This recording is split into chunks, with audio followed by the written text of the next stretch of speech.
José con apuros a Belén. Muy pronto tendrá que nacer un niño llamado Emmanuel. Buscaron donde reposar, ni un lugar no se pudo encontrar. Y así a María y José un pesebre los fue a recoger.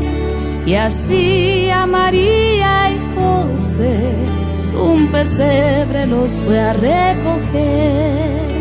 Y aquel fue el lugar más hermoso de toda la tierra y el cielo, porque allí ha nacido el Mesías, para que el mundo reciba consuelo. Navidad, qué gloriosa noticia, en Belén Dios nos dio un Salvador. Gloria a Dios en las alturas, y en la tierra paz y ventura.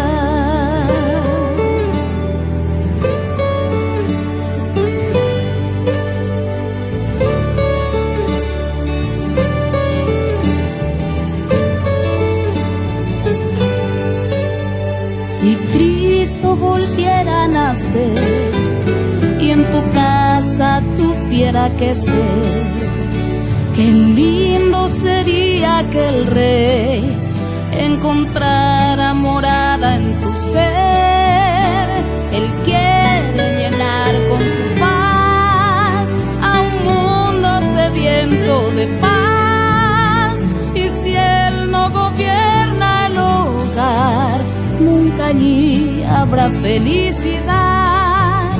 Y si Él no gobierna el hogar, nunca allí habrá felicidad.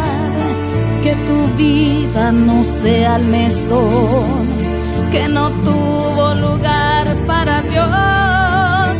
El pesebre sea tu corazón, donde nazca el amor de Jesús.